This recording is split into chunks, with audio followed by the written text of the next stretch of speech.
Welcome back, dear YouTube viewers. I'm Xnick trying to cast. Let's see if we can connect.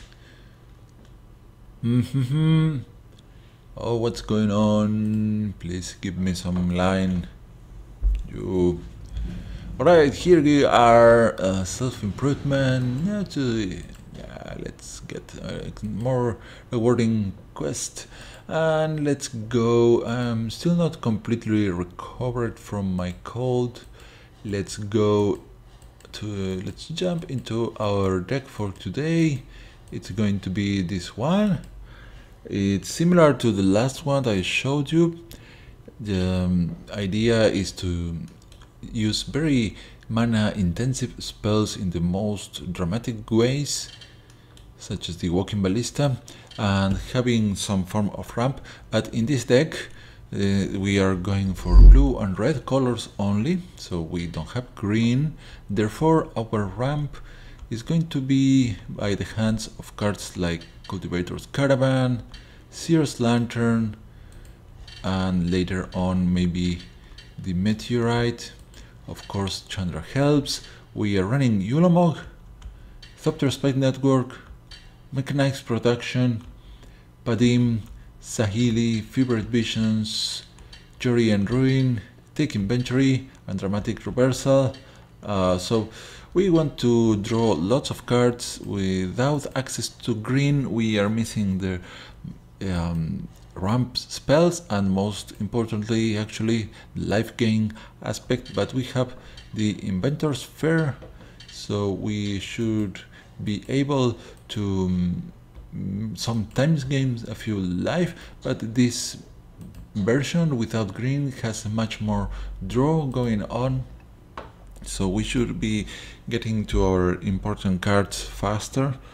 Let's see how it goes. This deck is the all-in. I want to thank you all for sending me your energy, your mana, by raising your hands in the air and sending all your mana to this deck. But this is a glass cannon deck. It's an all-in. If we get disrupted on our plans, there's no comeback mechanic. So let's hope we can manage to survive. So this is a nice looking hand to begin with, since we have Take Inventory. So let's drop Hail and Glade. We can draw an extra card out of this, and then we can, after that, we can ramp with the Seer's Lantern, and maybe we have something else going on. So the basic idea is trying to survive long enough and then one-shot our opponent if possible. Okay, this is good for later.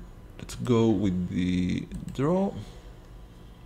And also, I guess the opponent is going to misread what we are trying to do now, because these colors and Take Inventory spells mill deck, so I guess the opponent is not going to guess what we are trying to do.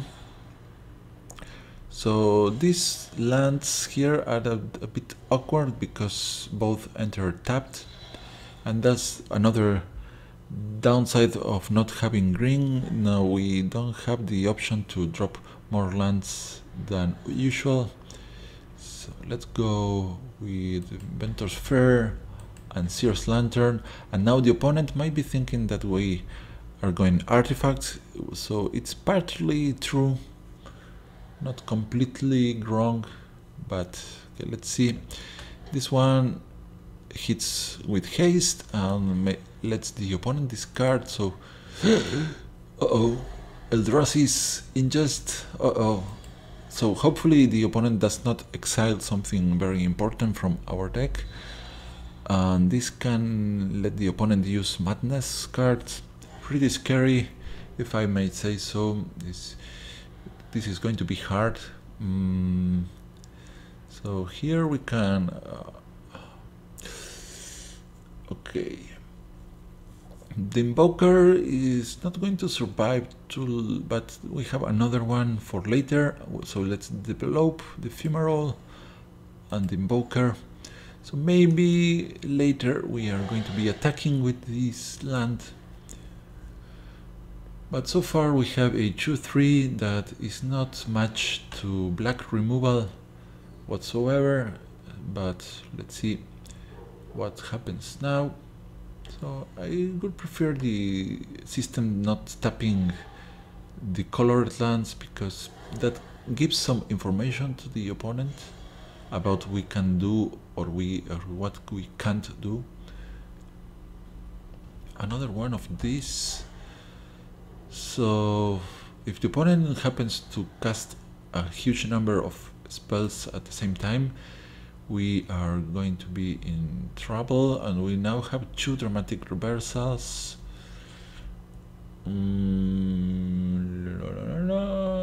So let's just drop this, sing with the Balakut. At the very least, maybe we eat this Bomat Courier, and then we have the option to scry before our next draw. Also, we can activate the Ephemeral if we need to. Opponent apparently stacked a 2 mana, certainly helped us because we are having bad draws here, too many lands, and well, the dramatic reversals are going to help us, but only in the late game. Okay, we can kill this boy.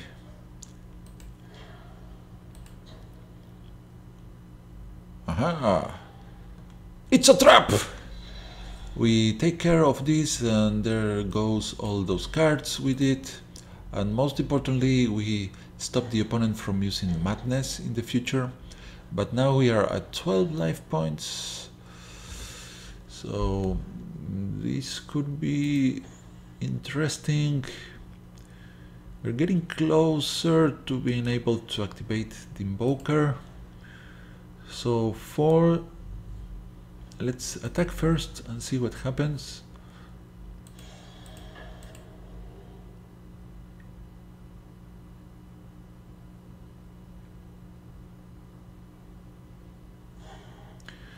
Okay, here I think we want to get rid of the flyers because our life total is very low, so 2 go off. And proper tapping apparently. Alright, there we go. Next turn we can start using the ability of the Balakut Invoker. Not very impressive, but if we do that, that means we are not playing anything else. Here, Nettle Drone. The opponent finally found another land.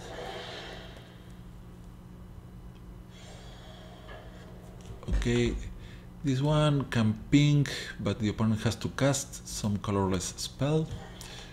So I think the flyer is more dangerous at this point. And we still keep drawing more lands, and that's very annoying. Right. Let's pass the turn, and maybe we want to scry. Okay, activating the scry would be good if we had something else to do, but now we need these pings for 1. He's going to play some spell that untaps the drone. Bile Aggregator pumps up the scorer. Okay, we have to shut down this from the air.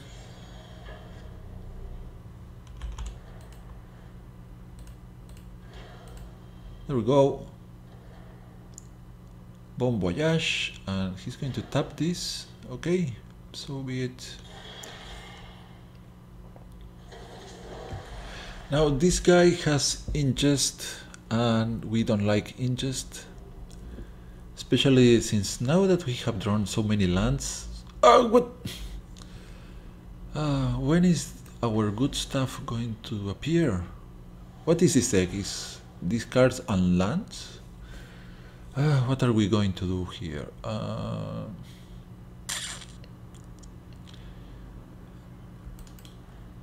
Okay, this is hard. I think we kill this before the opponent untaps.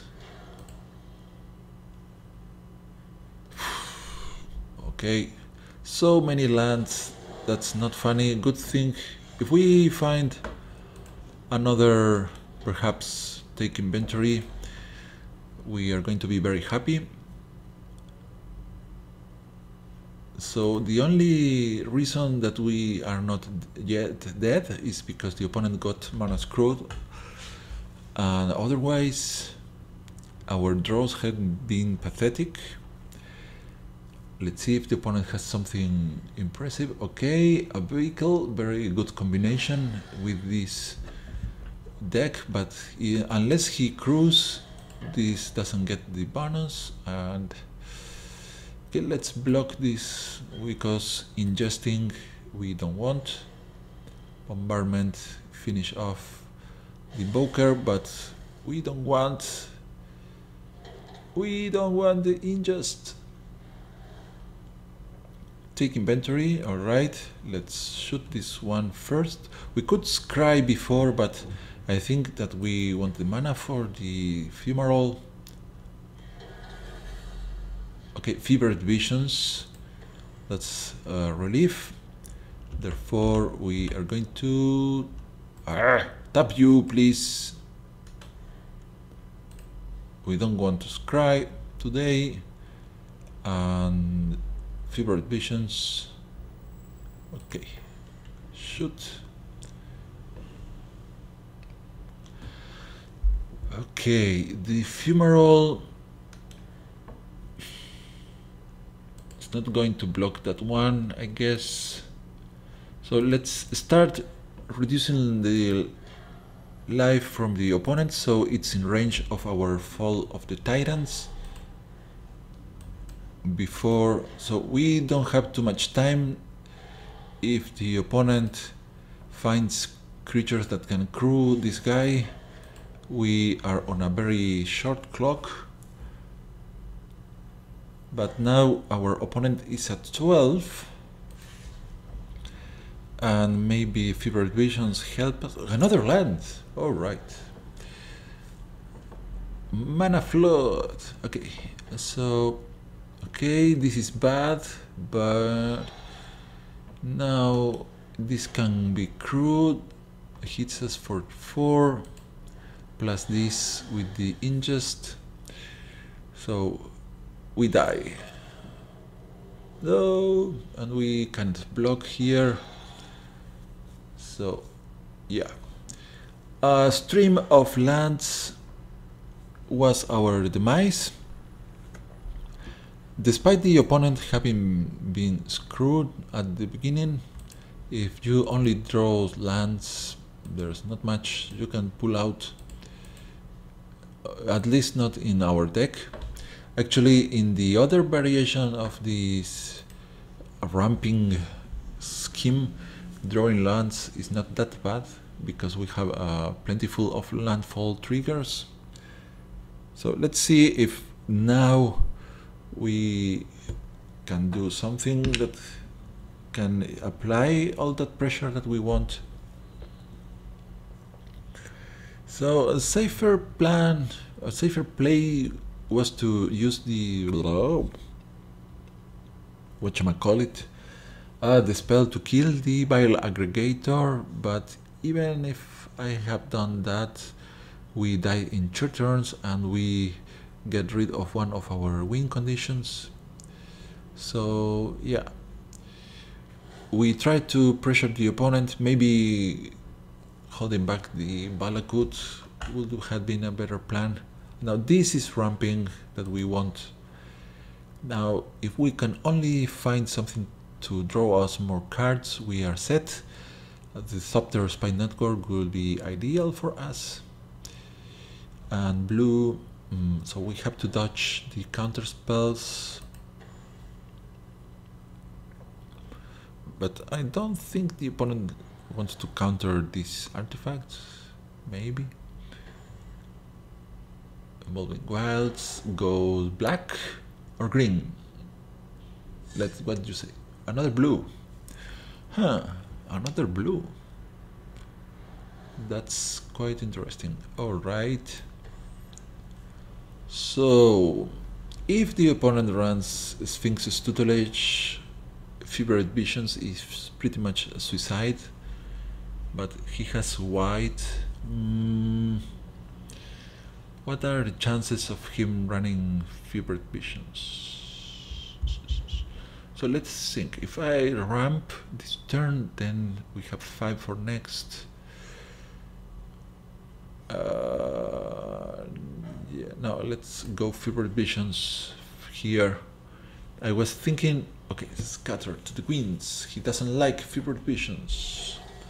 Doesn't matter because Jorian, Ruin Diver, could be good. So if this is spirits, we are in trouble. Spirits are very aggressive. Open wilds into another white. So I think the opponent is going to show us some spirits. Spell Queller is problematic for us. Drop another island. Seer's Lantern resolves. Continue. And let's hope we can resolve Jory and Ruin Diver. Or maybe the Meteorite. Green and Reclamation Sage. That's disgusting, but we can recover with this. And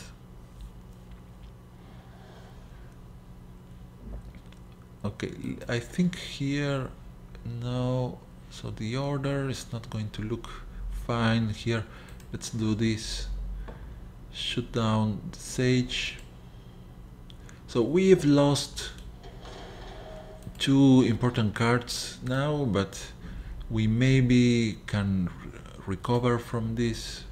It's pretty hard to say. I think the opponent wants to find Tamillo and start flickering his cards. So finally we are going to find if the opponent has other colors there. Okay, no, it's green, blue and white. Alright. Speaking of important developments, we have now found Yulamog. Let's go Seer's Lantern ramping up and giving us a card thanks to Jory N. And move along.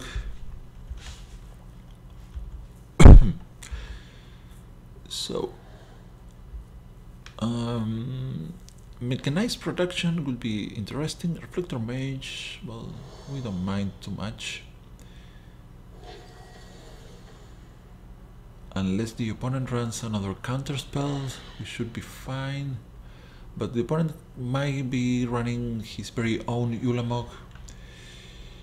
Okay, land, good. Now we can shoot a very big Walking Ballista or the Spine Network. And not so big Ballista.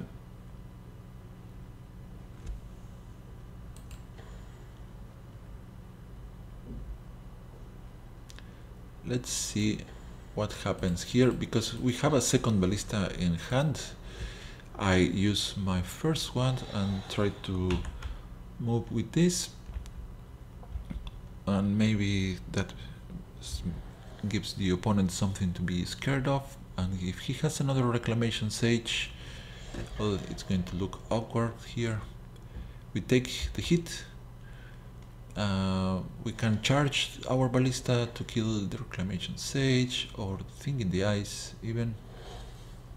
So if the opponent flips Thing in the Ice, it's actually pretty good, I guess. So let's think. We could play her and the Ballista to draw another card. We can try to hit with the Ballista and see what happens first. If the Walking Ballista connects, then we draw a card. Let's see if the opponent decides to block, maybe with this guy. Okay, shoot her. This gives the opponent another land. That could be bad, but once we have, we're getting closer. So let's cast this. So maybe the opponent wants to spend a counter spell. Nope. And shoot this one for 3. Now the Reflector Mage is not going to swing, I presume. Let's continue and see what happens. We have enough power to kill this guy before he flips. Ulamog is going to exile what? What are you going to kill? Okay. Kill the Reflector Mage. And you too. And you go here.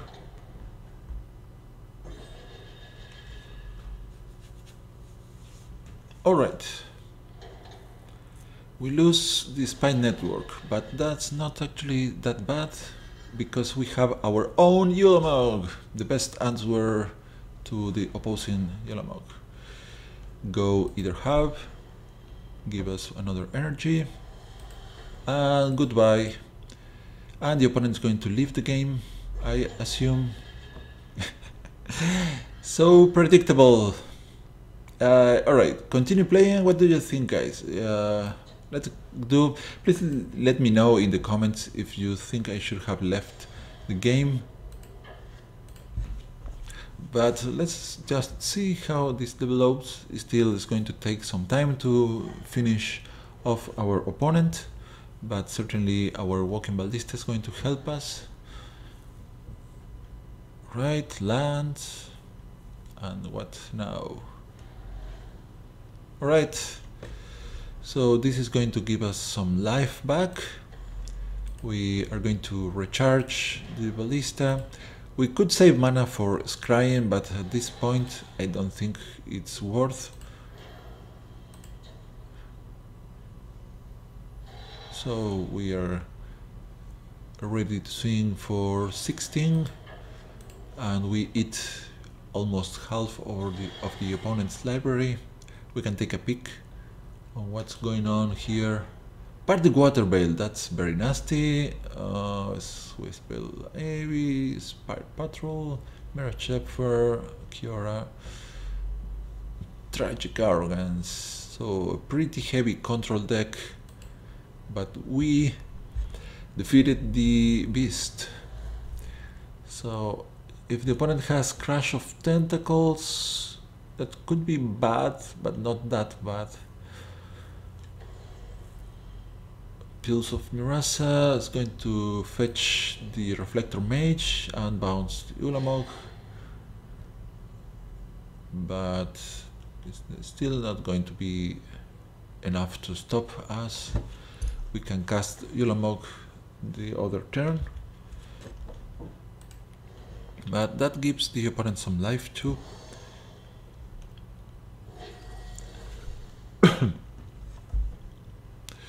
Right, we gain life here. Let's see what we draw. Okay, that at this moment is not going to do much for us, so let's recharge Ballista, ping this one down.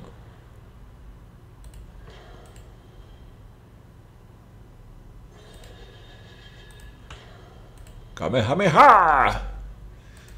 Take that, Reflector Mage, go back to the graveyard. We don't like you.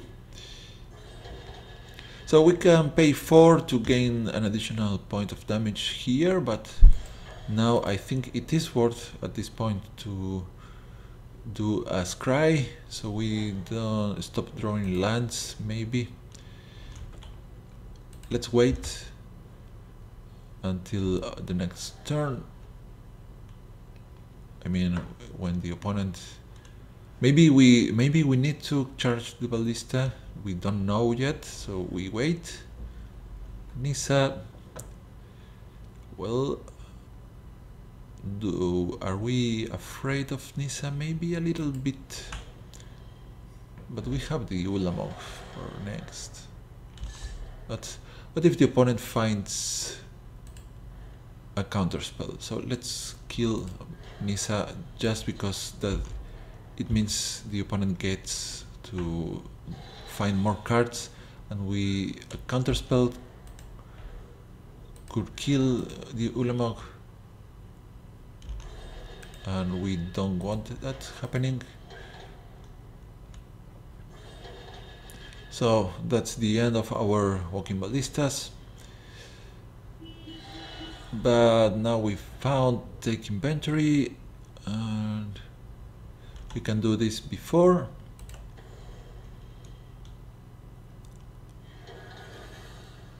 Caravan for later. If I cast Ulamog now, it's not going to mean much. Alright. So 3 now. Yeah, I think Ulamog is the way.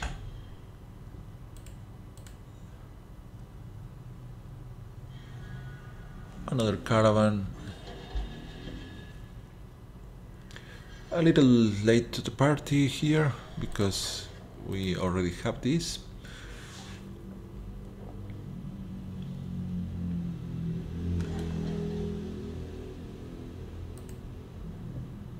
Alright, now the opponent pretty much needs declaration in stone or he dies. Okay, Thalia. Well, okay, this is going to be it for today's video, I guess, because I'm not feeling exactly perfectly fine. But just to show what's the idea here, imagine that we have these 2 cultivators Caravan already out, so we are not paying this much mana to cast them. Now imagine that this is untapped mana.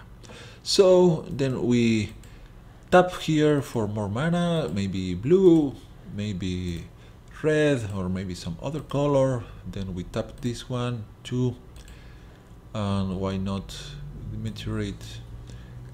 Let's get black. Okay, we have 4 mana. So out of these 4, we use 2 for dramatic reversal, and I hope we have 4 more mana. So we had, technically we had to spend 6 mana to cast both Caravans this turn, and we had to use 2 mana for the dramatic reversal, but all in all we here have these 2 Caravans gave us 4 mana, so not actually that bad. Let's go with this and spend some more mana just because.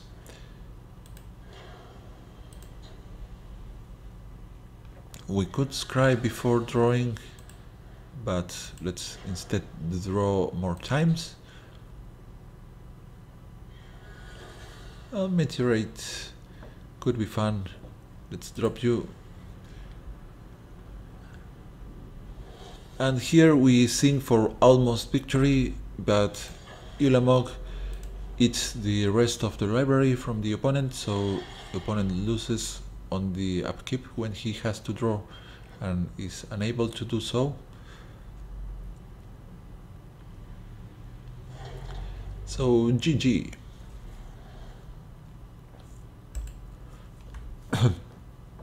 Okay, so actually not a bad game. It didn't do what I was expecting, but I was able to show you the idea. And next time I think I want to do a combined video showing the difference between these 2 decks. Remember that here in the Timur version, we run some green cards that can ramp using creatures, or strike up ramp cards that find us our lands. This deck doesn't run as much draw as the other one, but we have Tireless Tracker that can make up for that, and we have also retreat to Coranhelm that I still haven't shown you how to use this for mana acceleration.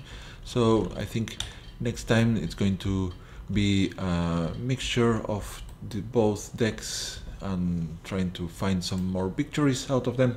Until next time, I hope you have enjoyed. Don't forget to leave your comments and suggestions. Until next time, sayonara!